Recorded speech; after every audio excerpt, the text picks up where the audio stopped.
C'est important de prendre en compte la communication pour lancer sa franchise parce que il faut émerger, il faut se faire connaître, sachant que quand on est un jeune franchiseur, on n'a pas encore de notoriété.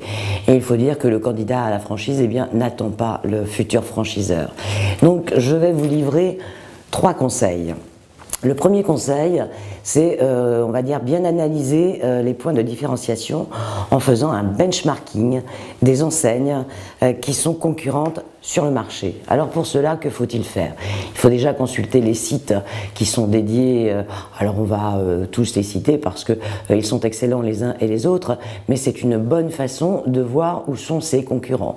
Alors nous avons toute la franchise, nous avons l'Observatoire, Franchise Magazine, AC Franchise, les échos de la franchise, donc ce sont des sites sur lesquels vous allez trouver une mine d'informations, à la fois bon, sur la franchise, mais surtout sur vos concurrents.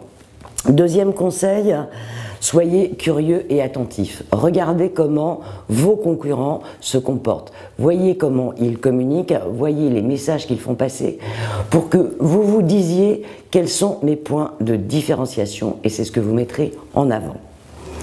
Ensuite, mon deuxième conseil pour vous faire connaître, c'est de bâtir votre stratégie de communication. Une stratégie, ça ne s'improvise pas.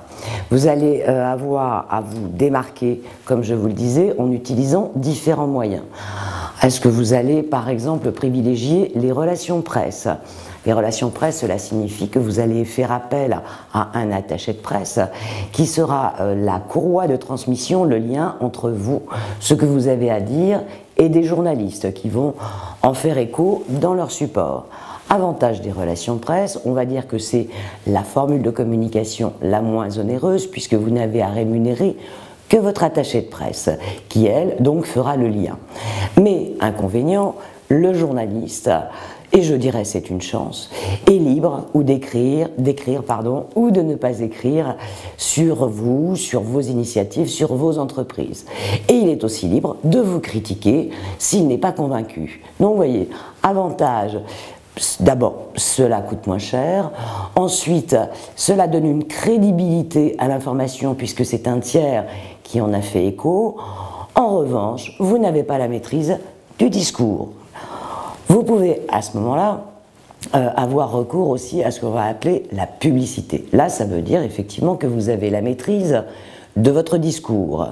Mais par contre, ça va avoir un coût. Un coût, on va appeler ça bâtir un plan média. Et on va voir dans quel support vous allez vouloir développer votre image. Vous avez la maîtrise de votre discours. En revanche, le budget est beaucoup plus élevé puisque il pourra aller en achat d'espace de 5 000 à 50 000, 100 000 euros.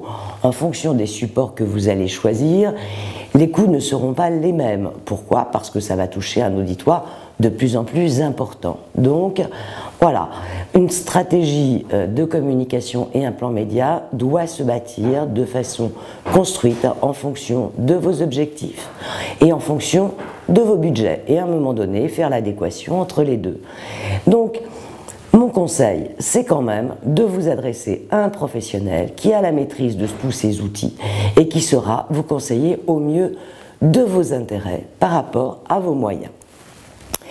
Et enfin, je dirais, troisième conseil, soyez sincère avec une communication qui va vous ressembler. Ne cherchez pas, alors que vous êtes un jeune franchiseur, à dire que vous êtes déjà le numéro 1 sur votre marché. Ne cherchez pas à dire que vous allez ouvrir 50 unités dans l'année. Ça n'est pas réaliste et ça n'est pas crédible. Donc, une fois que vous aurez mis en adéquation tous ces conseils, eh bien, je vous souhaite bon vent.